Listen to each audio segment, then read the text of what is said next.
बिस्मिल्लाहिर्रहमानिर्रहीम। सेल के जो स्ट्रक्चर है उसमें हमने पहले जो बाहर की बाउंड्री है, बाहर की क्या है बाउंड्री है, उसके बारे में पढ़ना है।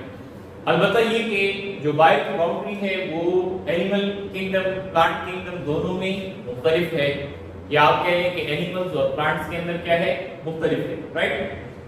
तो प्लांट्स में सेल वॉल होता है और एनिमल्स के अंदर सेल वॉल नहीं होता। One of the major differences जिसकी बुनियाद पर आप एनिमल और प्लांट के दरमियान फर्क करते हैं, एनिमल और प्लांट के दरमियान क्या करते हैं फर्क करते हैं, तो उसमें एक बड़ा डिफरेंस किसका है, एक बड़ा डिफरेंस सेल वॉल का है। किसका है?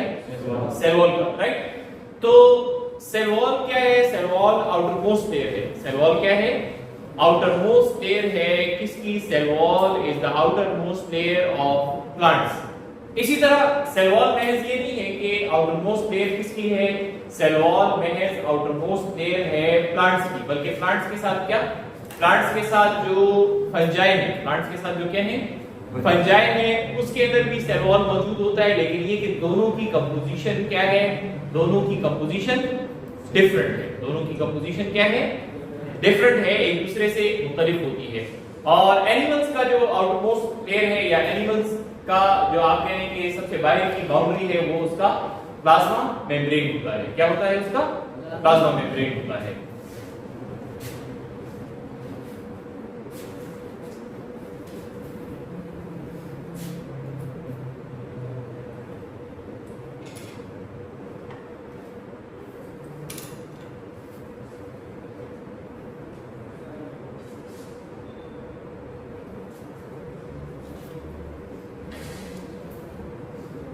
तो सेल वॉल जो है this is outer most boundary. ये चीज ज़हन में रखिए कि यहां चैप्टर नंबर 1 में, किसमें?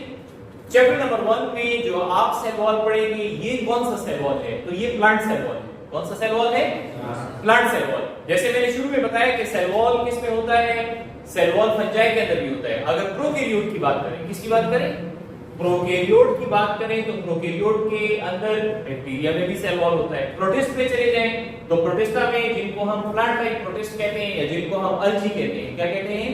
अल्जी, उसके अंदर भी सेल वॉल होता है। इसी तरह फंजाई लाइक प्रोटिस्ट जो है प्रोटोमाइकोटा, उसके अंदर भी सेल वॉल मौजूद होता है। यहाँ फर्स्ट चैप्टर में जो हम सेल वॉल स्टडी कर रहे हैं, तो ये बेसिकली क्या है, this is plant cell wall. ये पूरा टॉपिक किस पर मुश्तमिल है? प्लांट सेल वॉल पर मुश्तमिल है।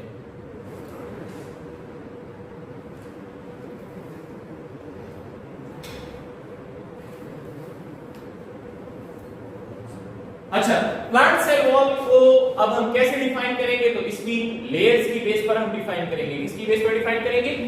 लेयर्स की बेस पर, इसकी कंपोजिशन की बेस पर, इसके जो फंक्शंस हैं, रोल्स हैं, उसके बेस पर। और सबसे पहली चीज ये कि इसकी डिस्कवरी कैसे हुई। तो देखिए, सेल की डिस्कवरी और सेल वॉल की डिस्कवरी ये दोनों साथ साथ हैं। सेल की डिस्कवरी और सेल वॉल की डिस्कवरी ये दोनों क्या हैं? साथ साथ हैं। या आप कह सकते हैं कि one of the earliest things which were discovered in the cell was cell wall. ठीक है।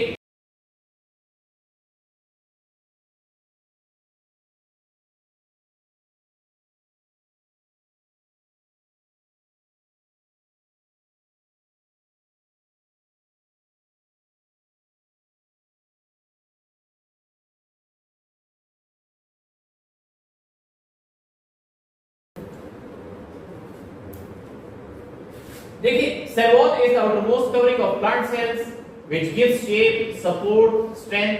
ठीक है, ये इसके रोल्स हैं कि ये क्या करता है, शेप देता है, सपोर्ट देता है, स्ट्रेंथ देता है।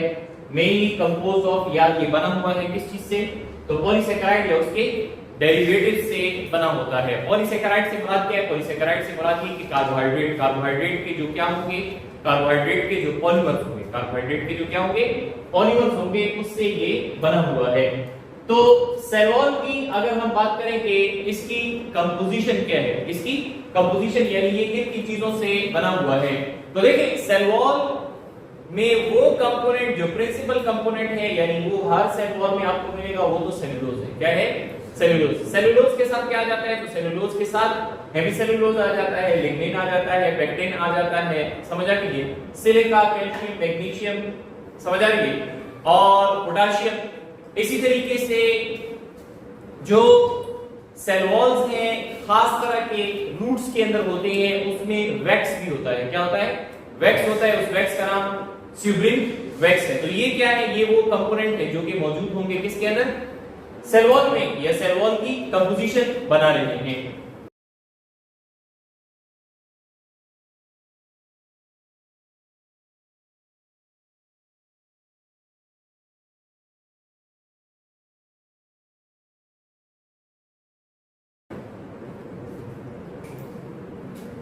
अच्छा देखिए, एक बात जो है उसको समझिए। ये जो सेलुलोज, हेमीसेलुलोज और पेक्टिक सब्सटेंसेस हैं, सेलुलोज, हेमीसेलुलोज और पेक्टिक सब्सटेंसेस हैं, तो ये आपको मिलेंगे किसके अंदर? ये तीनों आपको मिलेंगे सेल वॉल की किस लेयर में? हमने कहा इसके अंदर 3 लेयर्स हैं, हम इनको समझते हैं। तो ये आपको मिलेंगे प्राइमरी वॉल में। किसमें मिलेंगे? प्राइमरी वॉल के अंदर मिलेंगे। अब अगर इसमें हम इजाफा करते हैं, इसके अंदर हम क्या करते हैं? इजाफा जो है वो कर देंगे। समझ आ रही है? तो इजाफा किस चीज का आ जाएगा? लिग्निन का आ जाएगा। किसका आ जाएगा? लिग्निन का आ जाएगा। सो लिग्निन के इजाफे के साथ क्या है? ये चीजें मिसाल के तौर पे हम कहते हैं कि ये सही lignin, calcium, magnesium, silica, mainly lignin. तो ये मौजूद होगा किसमें? These are present in secondary wall. ये मौजूद है किसके अंदर? सेकेंडरी वॉल के अंदर मौजूद है। अब इसके साथ एक और बात ये नोट करें कि जैसे शुरू में मैंने बताया कि जो प्रिंसिपल कंपोनेंट है वो क्या है? सेलुलोज है। क्या है? सेलुलोज। और सेलुलोज प्राइमरी वॉल के अंदर हमेशा मौजूद होगा। सेलुलोज प्राइमरी वॉल में क्या होगा? हमेशा मौजूद होगा। कंपोजिशन के बाद हम आते हैं किसकी तरफ? कंपोजिशन के बाद आते हैं हम इसकी लेयर्स की तरफ।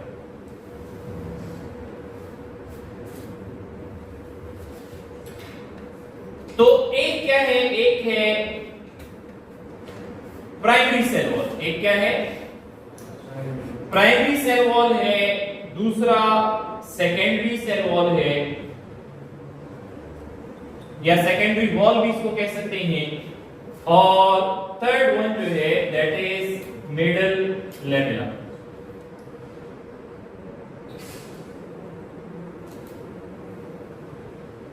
अब इन तीनों की डिटेल में आने से पहले हम क्या करते हैं? इन तीनों की डिटेल में आने से पहले हम समझ लेते हैं कि जो क्या है, जो सेल्स हैं, जो क्या है? सेल्स। तो ये सेल्स में ये तीनों layers, primary wall, secondary wall, middle lamella, कहां पर मौजूद होते हैं? इसके साथ एक और बात ये भी नोट कर लें कि चाहे सेल वॉल हम पढ़ रहे हैं, चाहे हम प्लाज्मा मेम्ब्रेन पढ़ें, या पूरा चैप्टर हम स्टडी करें, उसमें एक बुनियादी बात आप ये चीज जहन में रखें कि हम यहां इस चैप्टर में जो मॉडल पढ़ते हैं, क्या पढ़ते हैं? मॉडल। जैसे आपके सामने ये कुछ प्लांट सेल्स का मॉडल मैंने बनाया है, तो ये जो मॉडल हम स्टडी करते हैं इसको कहते हैं जनरलाइज्ड मॉडल। इसको क्या कहते हैं? Generalised model. जनरलाइज्ड मॉडल से मुराद क्या है? इसकी आसान मिसाल आप यूं समझें, आपसे कोई पूछे कि मुसलमान को डिफाइन करें, तो आप कहेंगे कि मुसलमान वो होता है जो 5 वक्त का नमाजी होगा, अल्लाह और उसके रसूल रोज़े आखिरत पर ईमान रखता है। इसके साथ क्या है? इसके साथ ये है कि वो सच बोलता है, धोखा नहीं देता, झूठ नहीं बोलता। समझ आ रही है? इखलास और ईमानदारी, दयानतदारी से काम लेता है, दूसरों का खैरखा होगा, खिदमत खल्क करता है, बड़ों का अदब रख करता है, और छोटों पर शफकत करता है। क्वालिटीज आप बयान करते हैं। तो अब मुझे ये बताएं कि ये जो मुसलमान की क्वालिटीज आपने बताई है, क्या 100% ये मेरे और आपके अंदर भी मौजूद है? नहीं। तो अब कोई इसकी बुनियाद पर ये तो नहीं कह सकता ना कि अच्छा इसमें तो ये क्वालिटीज नहीं है लिहाजा ये मुसलमान नहीं है। समझ आ रही? तो खुलासा बात का क्या है? बात का खुलासा ये है कि जब हम ये बातें बयान करते हैं तो इसका मतलब ये होता है कि हम एक जनरलाइज्ड मॉडल पेश कर रहे हैं। क्या पेश कर रहे हैं? जनरलाइज्ड मॉडल पेश कर रहे हैं। यानी हम क्या करते हैं? हमने बहुत सारे मुसलमानों की जो खुसूसियात हैं उसको इकट्ठा करके बयान कर दिया कि मुसलमान में ये क्वालिटीज होती हैं, या ये कि जो हम देखते हैं कि कुरान और सुन्नत ने मुसलमान की क्वालिटीज बताई हैं वो हमने डिफाइन कर दी। अब जरूरी नहीं है कि ये हर शख्स में आपको मिलेंगे। इसी तरह यहाँ इस चैप्टर के अंदर जो कुछ हम पढ़ेंगे, एक एक ऑर्गेनेली के बारे में जो हम पढ़ते हैं, या ये कि पूरे सेल के बारे में जो हम पढ़ते हैं, इसका मतलब ये नहीं है कि ये सारी की सारी क्वालिटीज हर एक सेल में मौजूद होंगी, या सारी की सारी क्वालिटीज हर सेल वॉल, हर प्लाज्मा मेम्ब्रेन, हर एंडोप्लाज्मिक रेटिकुलम के अंदर मौजूद होंगी। नहीं, ये डिपेंड करता है उस सेल पर। समझ आ रही है? सो फंक्शंस, क्वालिटीज, एट्रीब्यूट्स, समझ आ रही है? या आप कह रहे हैं कि फीचर्स, वो चाहे पूरा सेल हो या सेल के कंपोनेंट्स हो, वो डिपेंड करते हैं किस पर? वो डिपेंड करते हैं उस खास सेल पर डिपेंड करते हैं। हर सेल की क्वालिटी, उसके ऑर्गेनेली, उसके सेल वॉल का स्ट्रक्चर वो मुख्तलिफ होगा। डिपेंड करता है कि उसकी पोजीशन क्या है, उसका रोल क्या है, उसका फंक्शन क्या है। तो अब आगे के यहां हम देखते हैं, फर्ज करें ये एक सेल, ये दूसरा सेल, ये अगला सेल। इन सेल्स के दरमियान, इन सेल्स के क्या दरमियान कौन कौन से स्ट्रक्चर मौजूद है? तो सबसे पहली चीज तो ये कि अगर हम कहें कि ये साइटोप्लाज्म है, ये क्या है? This is cytoplasm. तो साइटोप्लाज्म से बाहर की जानिब अगर जाएं तो सबसे पहले क्या चीज आएगी? सबसे पहले आएगा प्लाज्मा मेम्ब्रेन। सबसे पहले क्या आएगा? प्लाज्मा मेम्ब्रेन आएगा। सही, सबसे पहले क्या है? Plasma membrane. प्लाज्मा मेम्ब्रेन के बाद दूसरी चीज क्या आएगी? तो प्लाज्मा मेम्ब्रेन के बाद दूसरी चीज, अगर आप अंदर से बाहर की तरफ आ रहे हैं, अंदर से बाहर की तरफ आ रहे हैं, तो दूसरी चीज आएगी प्लांट का सेकेंडरी वॉल आएगा। क्या आएगा? प्लांट का सेकेंडरी वॉल आएगा। समझ आ गई? सेकेंडरी वॉल के बाद, जिसको मैंने ग्रीन कलर से शो किया, किससे शो किए? ग्रीन कलर से शो किया है। तो उसके बाद क्या चीज आएगी? उसके बाद आएगा प्राइमरी वॉल इसका। उसके बाद इसका क्या आएगा? प्राइमरी वॉल आएगा। और प्राइमरी वॉल, एक प्राइमरी वॉल और दूसरे प्राइमरी वॉल, एक प्राइमरी वॉल और मिसाल के तौर पे ये एक सेल है, ये दूसरा सेल है, ये तीसरा सेल है। तो एक सेल, दूसरा सेल, तीसरा सेल, तीन के दरमियान की जो रेड कलर से मैंने शो किया है, ये क्या है? So this is middle lamina. ये क्या है? Middle lamina. समझ आ गई? सो एक सेल के प्राइमरी वॉल और दूसरे सेल के प्राइमरी वॉल के दरमियान क्या होता है? मिडल लेमिना होता है। एक सेल के प्राइमरी वॉल और दूसरे सेल के प्राइमरी वॉल के दरमियान क्या मौजूद होगा? Middle lamina. अगला जो स्ट्रक्चर हमने बनाया है, जो कि एक सेल और दूसरे सेल के दरमियान एक कनेक्शन होता है, जो कि किसने बुनियादी तौर पर बनाया है? सेल वॉल ने बनाया है, या प्लांट सेल्स में वो कनेक्शन हमें मिलता है, उसको हम कहते हैं प्लाज्मोडेस्माटा। उसको हम क्या कहते हैं? That is called as plasmodesmata. तो plasmodesmata क्या है? These are cytoplasmic connections made by cell walls, bracket में साथ में लिखने, and desmotubule। अब ये डेस्मोटिब्यूल कहां से आता है? सो ये डेस्मोटिब्यूल जो है ये एंडोप्लाज्मिक रेटिकुलम से लिया गया है। Connections made by cell walls of adjacent cells, वो सेल जो एक दूसरे के साथ मिले हुए हैं, वो सेल जो एक दूसरे के क्या है? साथ मिले हुए हैं, उसके दरमियान एक साइटोप्लाज्मिक कनेक्शन होता है। इस साइटोप्लाज्मिक कनेक्शन को हम क्या कहते हैं? इस साइटोप्लाज्मिक कनेक्शन को हम प्लाज्मोडेस्माटा कहते हैं। इसी तरह का एक और कनेक्शन किसमें होता है? एनिमल सेल में होता है, जिसको हम क्या कहते हैं? गैप जंक्शन कहते हैं। क्या कहते हैं? गैप जंक्शन कहते हैं। तो हमने ये कहा कि जो प्लांट्स हैं, सो प्लांट्स में उसके सेल्स की बाहर की बाउंड्री, बाहर की लेयर किस पर मुश्तमिल है? Cell wall. और सेल वॉल की 3 लेयर्स हैं। अब और से देखते जाए। देखिए, ये मिडल लेमिना, सेकेंडरी वॉल और प्राइमरी वॉल। सही, मिडल लेमिना, सेकेंडरी वॉल और प्राइमरी वॉल, ये तीनों एक सेल वॉल है। ये तीनों क्या है? एक सेल वॉल है।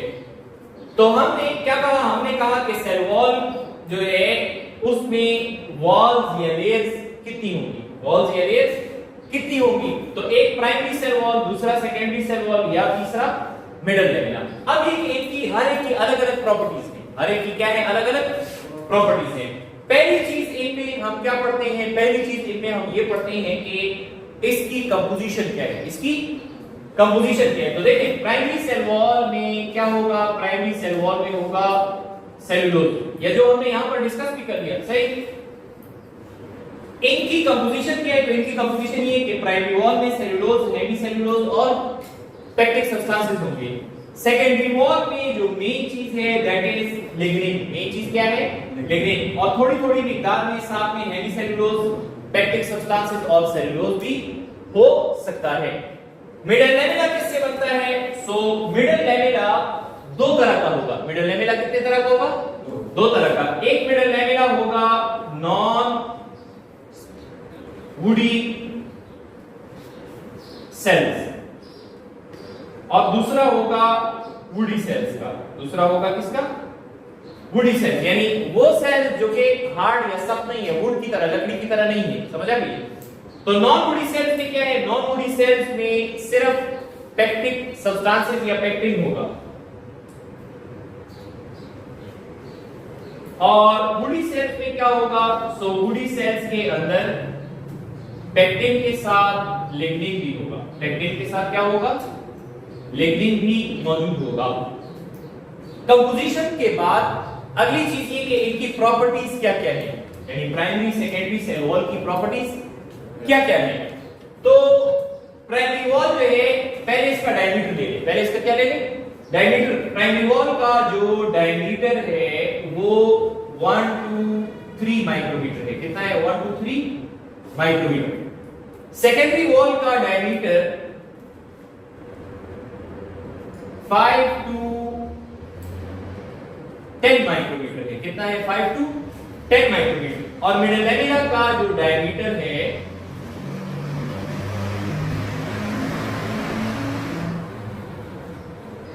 मिडल लैमेला का डायमीटर 1 माइक्रोमीटर है। मिडल लैमेला का डायमीटर क्या है?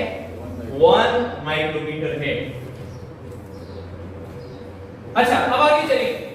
प्राइमरी सेल वॉल डायमीटर से क्या नजर आ रहा है कि ये क्या है? ये पतला है। ये क्या है? थिन है, पतला है। दूसरा इसमें क्या है? ये फ्लेक्सिबल होता है। क्या होता है? फ्लेक्सिबल, यानी इसके अंदर लचक है, ये हार्ड या सख्त नहीं है।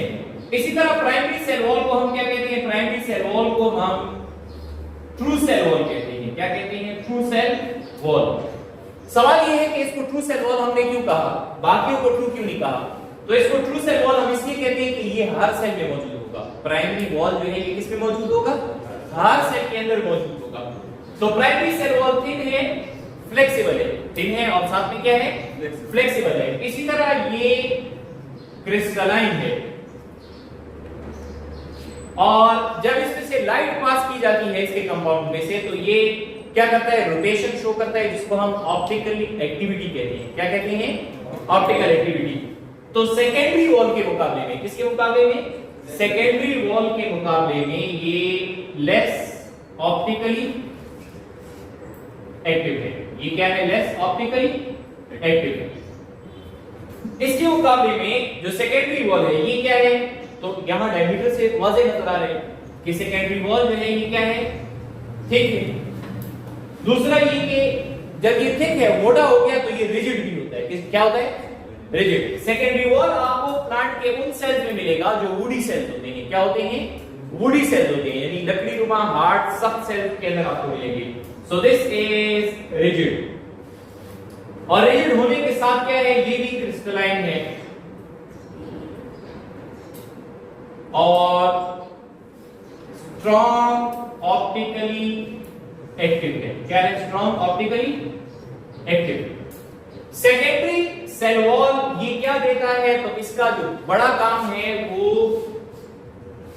स्ट्रेंथ और सपोर्ट है, यानी दरख्त के अंदर जो स्ट्रेंथ है या उसको जो वुडी स्ट्रक्चर की वजह से सपोर्ट मिली हुई है, तो वो बुनियादी तौर पर किसकी वजह से है? सेकेंडरी वॉल की वजह से है। किसकी वजह से है? सेकेंडरी वॉल की वजह से। मिडल लैमेला ये क्या करता है? ये जोड़ता है। मिडल लैमेला किसका काम कर रहा है? तो मिडल लैमेला सीमेंटिंग का काम करता है। किसका काम करता है? मिडल लैमेला सीमेंटिंग का काम करता है, यानी दो सेल्स को आपस में जोड़ता है। दो सेल्स को आपस में क्या करता है? जोड़ता है। जैसे एक सेल और दूसरे सेल के दरमियान ये रेड कलर से जो हमने शो किया, ये क्या है? This is middle lamella. ये क्या है? मिडल लैमेला है, जिसने दो सेल्स को आपस में क्या किया हुआ है? दो सेल्स को ये आपस में जोड़ा हुआ है।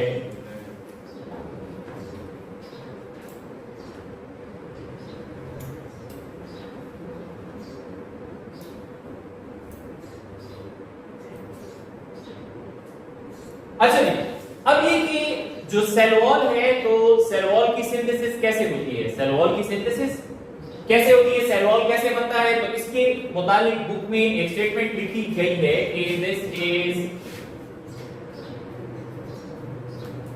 Cell wall is secreted by protoplasm. Cell wall is secreted by protoplasm. तो ये बात देख के रखें कि जैसे आजकल के दौर में आप कह लें कि ये ईरा है किसका? टच मोबाइल का। किसका?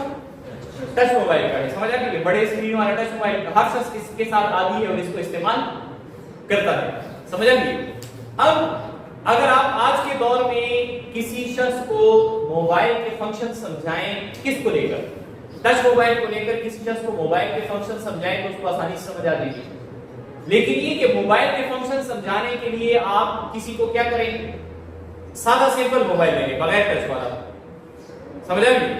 और जिसके अंदर बटन होंगे, तो आप पहले उसको बटन वाले मोबाइल पर समझाएं। बटन वाले मोबाइल पर समझाने की बजाय उसको दोबारा से टच मोबाइल पर समझाएं। तो ये खामखा क्या है? अपने आप को मुशक्कत में डालने वाला काम है। समझ आ गई? यानी जो लेटेस्ट चीज है उसके मुताबिक ही आपने उसको समझाना होगा। एक है पुराना कॉन्सेप्ट, यानी आपके सादा मोबाइल के अंदर एक पुराना कॉन्सेप्ट है किसका? प्रोटोप्लास्ट और प्रोटोप्लाज्म का।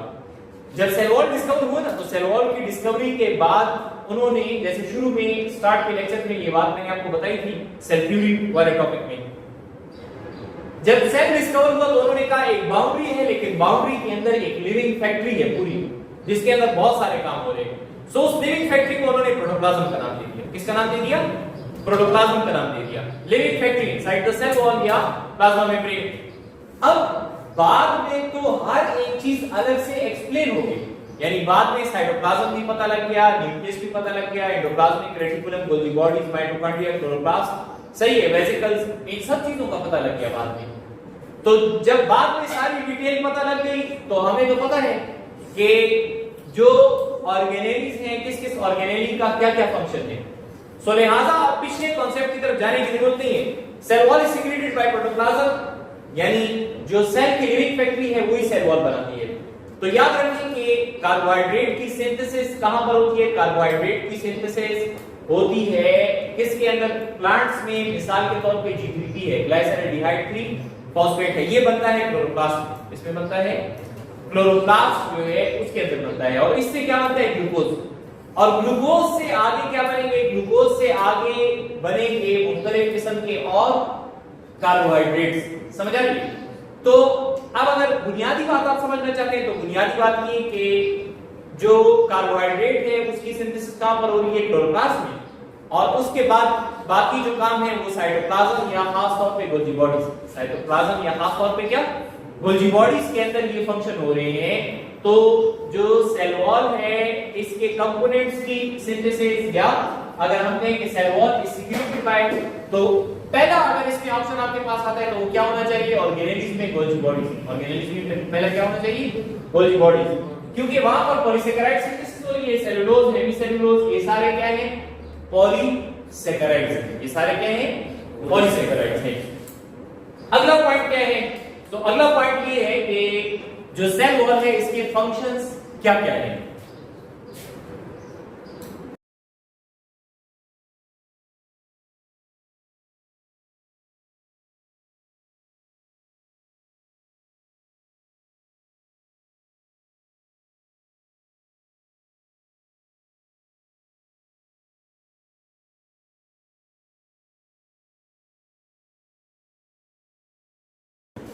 वैसे तो सेल वॉल के बहुत सारे फंक्शंस हैं, कुछ फंक्शंस हमने यहां पर लिखे हैं। देखें, सेल वॉल शेप, सपोर्ट और स्ट्रेंथ देते हैं, ये हमने डेफिनेशन में भी पढ़ लिया। अब इसके साथ दो बातें अहम नोट कर लें। देखें, एक अहम बात इसके साथ क्या नोट करें कि ये दो तरह की सपोर्ट देता है। एक सपोर्ट देता है टर्जिडिटी, यानी वो सेल जो वुडी नहीं है, वो सेल जो वुडी नहीं है उसमें ये सपोर्ट देता है या सपोर्ट मुहैया करता है किसके जरिए से? टर्जिडिटी के जरिए। यानी सेल जब फूल जाएगा, टर्जिड होगा, तो उसका प्रेशर किस पर आएगा? सेल वॉल पर आएगा। तो सेल वॉल वो प्रेशर बर्दाश्त कर सकता है, इसीलिए उसने वो सपोर्ट दी हुई है। और दूसरी चीज क्या है? दूसरी चीज जो है इसमें किसके जरिए? सेकेंडरी वॉल के जरिए। किसके जरिए? Secondary wall. ये परमिएबल मेम्ब्रेन है जिसमें से क्या होता है, जिसमें से मटेरियल्स का ट्रांसपोर्ट आसानी से हो सकता है। इसी तरह ये कि किसी सेल ने कितना पानी जज़ब करना है, किसी सेल ने कितना पानी जज़ब करना है, यानी अगर टर्टेड हो जाता है तो इसमें कितना पानी आ सकता है मैक्सिमम, ये कौन तय करेगा, ये भी सेल वॉल तय करता है। इसी तरह रूट्स में जैसे हमने बताया कि एक तरह का स्ट्रक्चर होता है रूट्स में जिसको स्यूब्रिन वैक्स कहते हैं। क्या कहते हैं, स्यूब्रिन वैक्स कहते हैं। चैप्टर नंबर 10 में आप पढ़ेंगे रूट्स में एक लेयर बनती है जिसको कैस्पेरियन स्ट्रिप कहते हैं, तो उसमें स्यूब्रिन वैक्स क्या करता है, वाटर लॉस बचाता है और साथ साथ ये प्रोटेक्शन, जैसे हमारी स्किन है तो बाहर हमें बहुत सारे जरासीम से महफूज रखा हुआ है किसने, स्किन ने। इसी तरह प्लांट के जो लीव्स हैं, जो स्टेम है, समझ आ रही, तो प्लांट के पूरे स्ट्रक्चर में उसको बहुत सारी चीजों से प्रोटेक्शन दी हुई है किसने, सेल वॉल ने प्रोटेक्शन दी हुई है। तो ये सेल वॉल के मेन फंक्शंस हैं।